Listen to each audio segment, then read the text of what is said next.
Welcome everyone to this Thursday night Dharma talk at Mountain Cloud.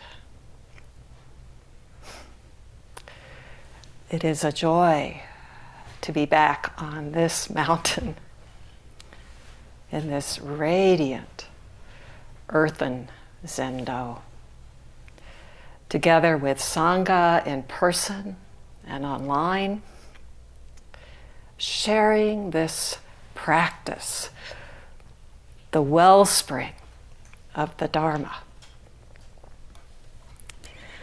I think most of you know that this past month, the month of May, I was sitting on another mountain, co-leading a 27-day session with a very dear Dharma brother, John Gaynor.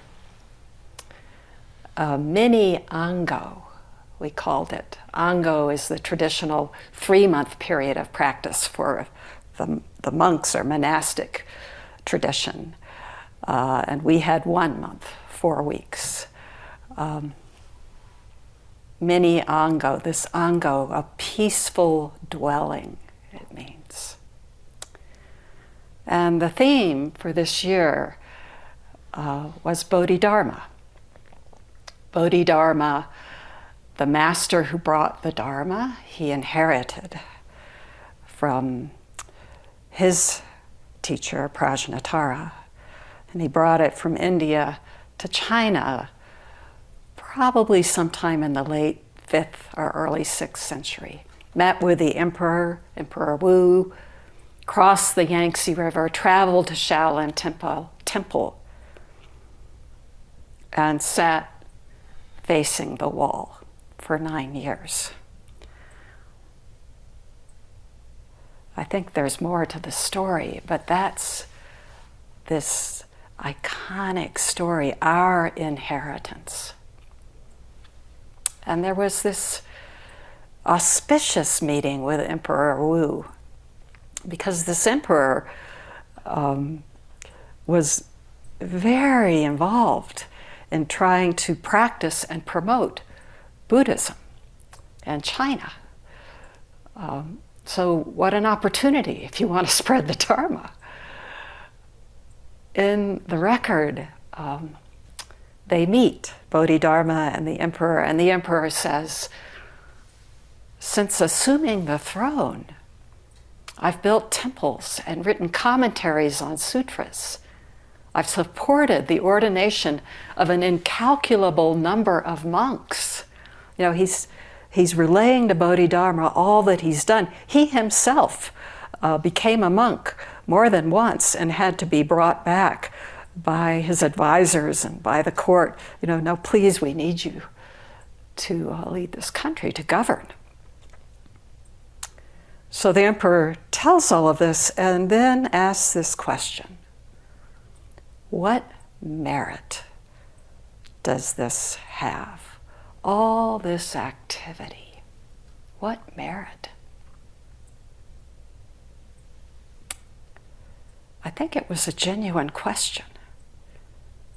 And Bodhidharma says, no merit whatsoever. So the emperor asks, what is genuine merit? And Bodhidharma gives an answer that is like this seed of his teaching, his Dharma. Being pure wisdom of sublime perfection, experiencing solitary emptiness, seeking nothing in the world. These 3 points. Pure wisdom of sublime perfection, experiencing solitary emptiness, and seeking nothing in the world. So John and I, during these 27 days, we were alternating talks and just weaving in and out of this teaching, which we parsed in sort of 3 phrases: radiance, this pure wisdom, sublime perfection, this radiance. And then experiencing solitary emptiness, no self, no other. And finally seeking nothing in the world, no separation. Empty and at the same time, absolute capacity. The capacity for that sun to come in just now. Wherever you turn, it's your true face. Where is there anything to seek?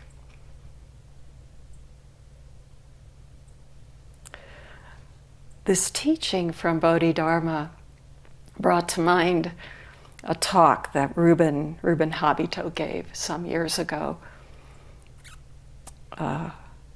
Came up again today because Rubin and Maria, who are very near to Mountain Cloud, have just moved here. They're traveling about, but they're now here, their home base. So this talk that I've mentioned before, it just keeps coming back. Rubin called it the ABCs of Zen. And the inspiration for that talk at the time was really poignant. It was also pointing to the great matter, this matter of life and death that Zen, the Dharma of Bodhidharma, addresses directly. I remember sitting around their dinner table in Dallas and Rubin telling about this. He had gotten a call from a dear friend who had been diagnosed with advanced cancer, end-stage cancer, just a few months to live. And Rubin said, my friend was at peace. In this talk, he said that, and then said, it can happen to us at any time. So let's say this is my last talk. And then he said, it is my last talk. What do I want to convey? I mean, this is really opening up this timelessness that we're sitting in right now. Hearing this for the first time. What do I want to convey? And he said, the ABCs of Zen, these basics, these three fruits that we talk about again and again. He put them in these words. The first fruit typically would be, we name it joriki, or this gathering power of concentration. This coming to really live out of the center of your being. He called that attention, A. And then the second fruit, what we traditionally know as kensho, this seeing your true nature, seeing for yourself, this experience. He called it belonging, absolute, unconditional belonging. What do you realize when you realize what this is? Belonging. And then the third fruit that I grew up hearing is personalizing, living this realization. He called compassion, C. What is genuine merit? True merit. In other words, what is true? Bodhidharma gives us his teaching. He says it, and then he embodies it in sitting. This pure wisdom, sublime perfection. Experiencing solitary emptiness, top of heaven to the bottom of the earth alone, seeking nothing. So there's this overlay, this attention, matching yourself to your true self would be another way of framing what we're doing with that first fruit. Matching yourself to this radiance that pervades everything. And then belonging, that Bodhidharma calls this emptiness, this boundless clarity, or what we most naturally, I think, could call unconditional love. No self, no other. And then compassion, no separation. What is there to seek? And yet here we are. My friend was at peace. In the Minyango, those 27 days of deep, deep silence, we tasted this peace coming up in our sitting. Timeless, borderless.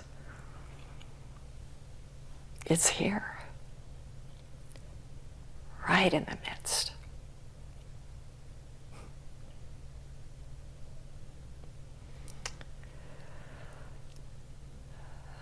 So what about this peace? Peace that opens our eyes to see no self, no other. Peace that opens our hearts to include the suffering of the whole world, which is none other than our own suffering. Peace that realizes the gift of one body, the body that excludes nothing, this very body and the whole body throughout the 10 directions, the tradition says. Infinite directions, the one heart whose capacity is without limit. And how is this possible?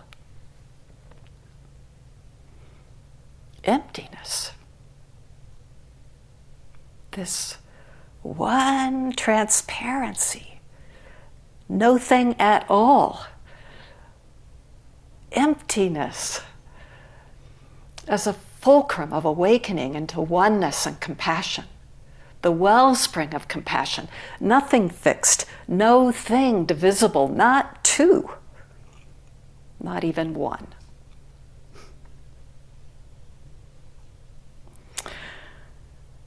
Oh, I can't say that without just mentioning this fraction. It probably comes in because of Rubin and his teacher, Yamada Koen Roshi, reaching for a way to convey this infinite boundlessness that is exactly this. And he loved mathematics. So taking up this sort of rational way of speaking, to turn it one, this numerator in the fraction, or whatever number you want to put there, each one of us, a numerator, or the flowers, the candle, the Buddha, the sky. But underneath it, in every case, 0.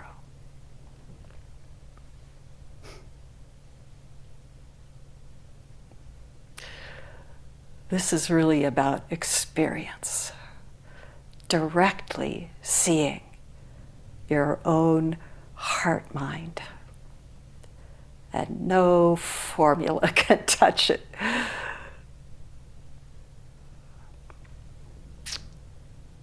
Though they help sometimes to point. So tonight I'd like to turn to a koan that speaks to that mind, that heart mind that we seek. We actually seek to see and then allow to still, to settle in sitting. What is the mind? Where is it? What happens when we drop our projections, our assumptions, our stories, when we exhaust the search? What remains?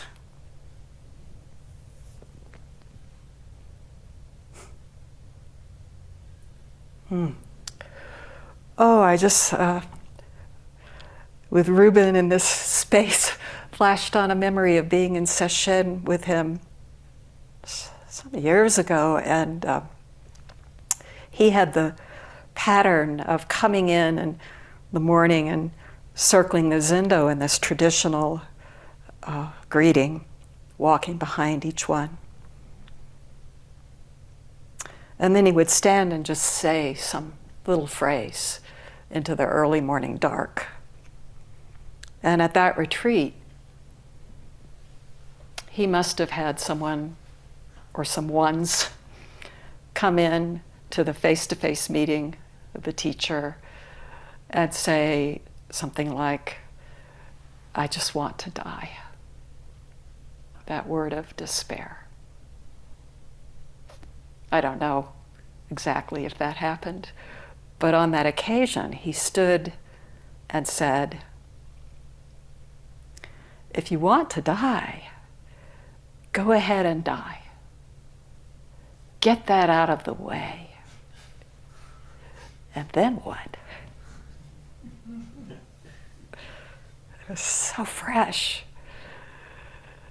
I mean, not in any way dismissing the fact that we die. What remains?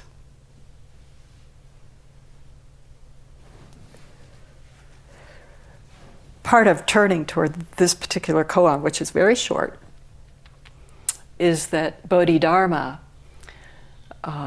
in the record that we have of him, the real core of it, meeting with his four disciples, his four main disciples, the ones we know, and he asks them to present their understanding. And the third of these disciples says, this is presenting to Bodhidharma what I've received, Master, how I see this world. He said the four great elements are fundamentally empty. For him, it's this, whatever word you put there, this is all empty. The five skandhas don't exist. There's not even one dharma to attain. That's Bodhidharma's disciple, and here is case 37 in the Hekiganroku, or Blue Cliff record. And it's called Bansan's Not One Thing.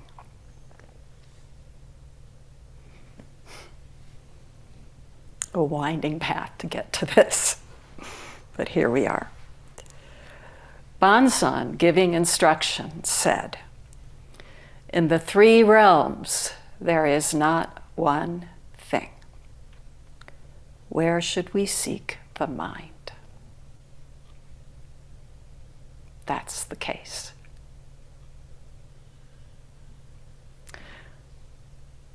So let's just take a look at this master, Bansan, or Baoshan in Chinese, a contemporary of Joshu, so 8th century. And he's a disciple or Dharma heir of Baso, this great master, who had the most disciples of any master. Banshan's parents, their home was in a large city that's near now present-day Beijing. So there's a lot of him in the record. I'd like to share some. One day, as he walked in the market, Banshan overheard a customer speaking to a butcher. And the customer says, "Give me a cut of the best quality." The butcher put down his chopper, folded his hands, and said, "Where is there any that is not the best quality?"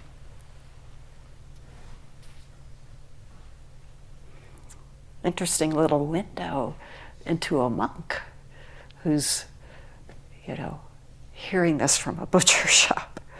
But where is there not anything that's all of it, that's perfect?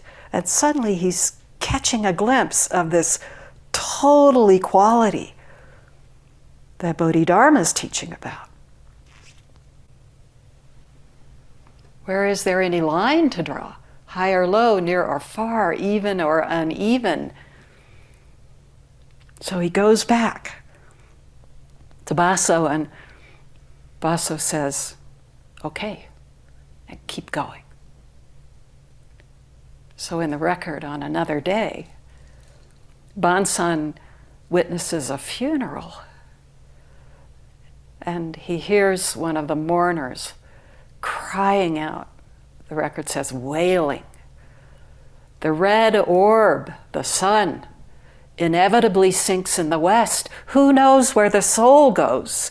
He hears this cry. And then in the funeral tent, the son of the person who has died cries out, just, "Oh, alas." Cry from the heart. Bansan says, the record says, at this, it says these words reverberated through Bansan. They just, that cry. So he takes this back to Baso.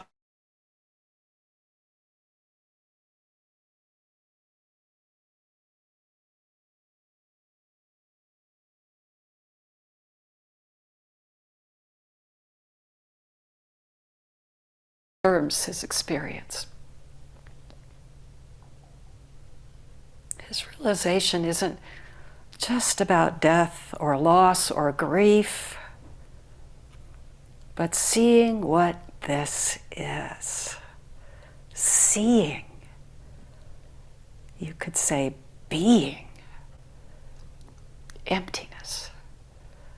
Seeing the one who died right there in the cry. Seeing our real humanity. So Bansan received Dharma transmission, and he became the abbot of the monastery there in his home city. And there's quite a record of his teaching. I just like to take up a few passages. See if they can point to this world that he's tasting, that Bodhidharma is conveying, that Shakymuni Buddha realized, and one by one is passed down. And it's all right here. Bansan addressed the assembly saying, "When there are no affairs in the mind, the myriad things are not born." All this stuff going on. He says, in the inconceivable mysterious function, where would a speck of dust alight? The way itself is formless. He's seeing this radiance. But because of form, names are established. The way itself is nameless, but because of names, there's classification. It doesn't actually exist. We're just setting it up. We see things as fixed, we assess them, and we put them in order. Bansan goes on, if you say mind is Buddha, then you still haven't entered the mystery. If you say no mind, no Buddha, you're just pointing at the traces of the ultimate. This is wild, you might not know, but those are very famous teachings of Baso, his own teacher. And he's saying, not even that. even 1,000 saints can't transmit the higher road to others. This path. He says to his monks, you students are tormented by form. You're like apes grabbing at shadows. They don't mince words.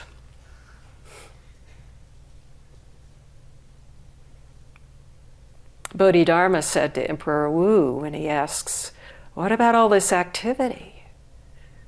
He says it's like shadows chasing after form. Like our thoughts. There's nothing there. There's nothing to get a hold of.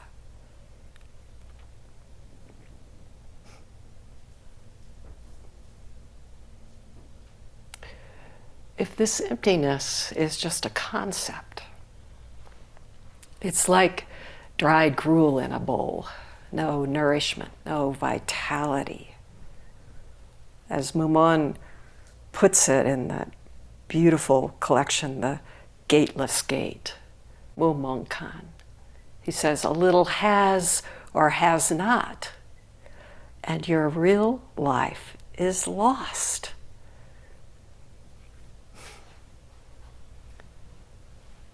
What a marvel that there really is nothing to have.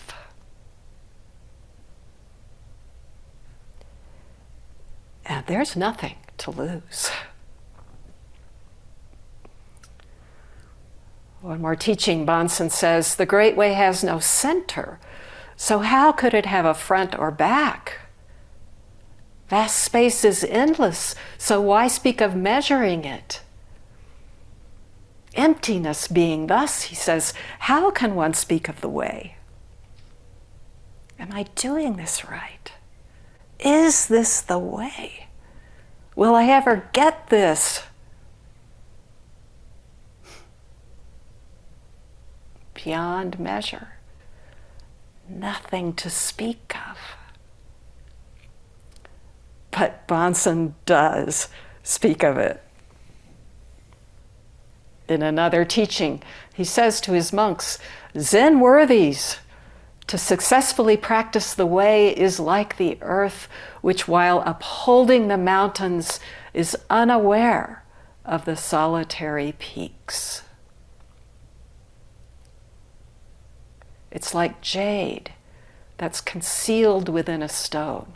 The stone is unaware of the jade's flawless nature. This is about us. He says, the ancestors said the Great Way is unimpeded and permeates past, present, and future. This, where is there anything like that? Past, present, future.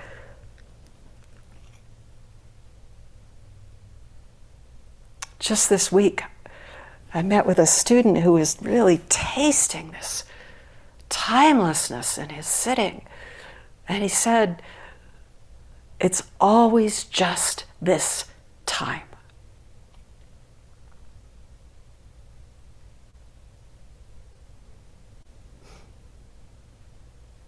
Zen worthies, directly observe for yourself. No one can do it for you.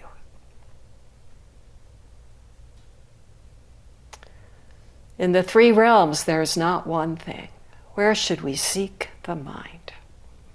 Three realms, like the 5 skandhas and the Heart Sutra, this form, sensation, thought, impulse, consciousness, is just a way of pointing to the whole of our experience. However we configure it, however we configure the world, Bansan says, in and through it all, not one thing.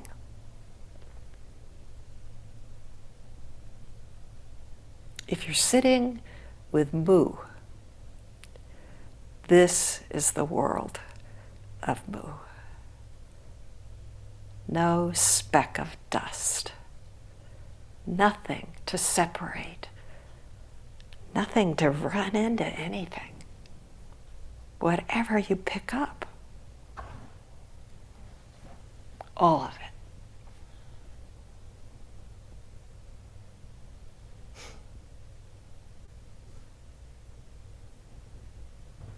This mind is capable of taking so many shapes. I'm happy, I'm sad,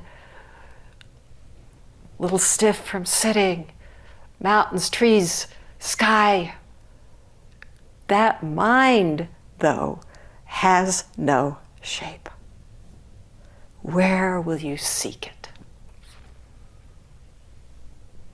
Bansan asks, and he presents, where is the mind? Where is the mind? Actually, that's it. Here it is.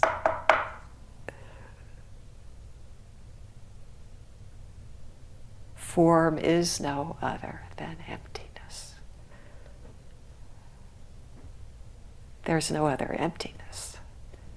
It is so intimate.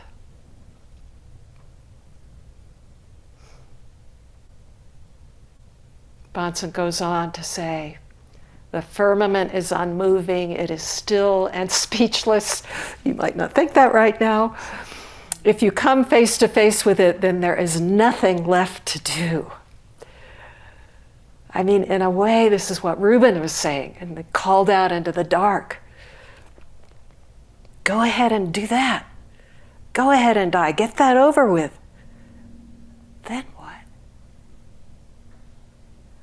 Bansan says this to his monks at the end of this long talk, kind of a rant. And then he says, take care. Come face to face with it. Nothing left to do.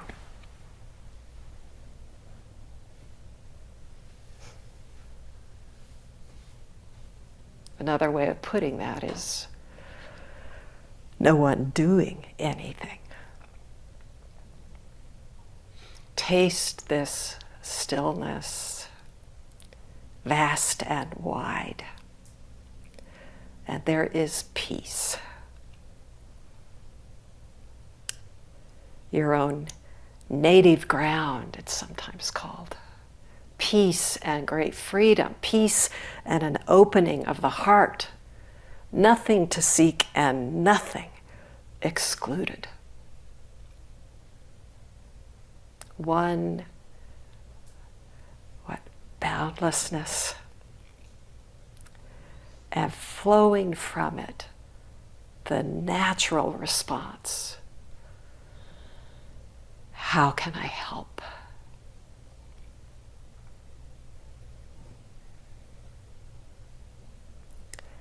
Attention, belonging, compassion. When Banzan was near death, he said to the monks, "Is there anyone among you who can draw my likeness?" Many of the monks made drawings, but none were to his liking. This is the record. But then the monk Fuke stepped forward and said, "I can draw it." Bansan said, "Why don't you show it to me?" Fuke turned a somersault and went out. Wonderful. That was his only Dharma error, as it turns out. Bansan says, someday that fellow will teach others in a crazy manner. And then he died, Bansan. What a great last thing to say. His posthumous name was Great Teacher Crystallized Silence, or maybe crystalline silence would be better. His pagoda is named Truth's Limit. In other words, no limit.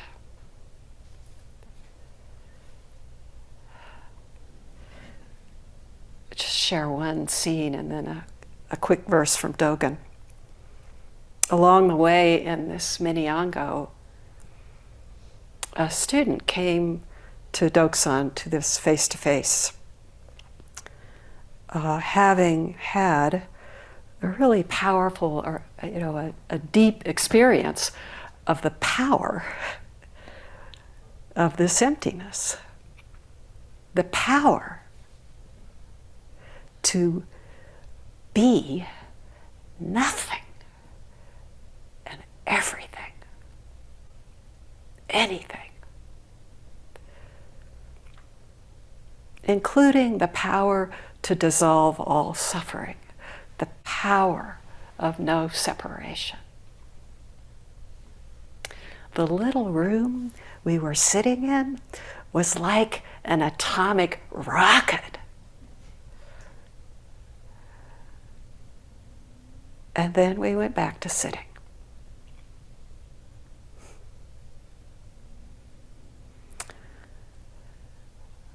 Dogen has a verse in appreciation of Bansan's teaching.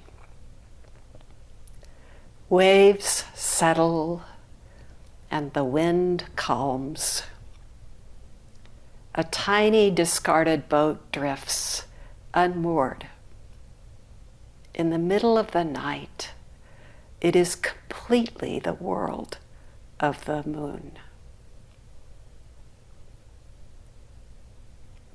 Dogen appreciating this master. This it. Of course, it's empty, but also it is the moon. It is exactly this. So what a wonder to let the waves settle, the wind go calm, to allow the tiny, tiny boat of separation to drift unmoored. And like Bodhidharma crossing the Yangtze River, to come home to the shore you never left.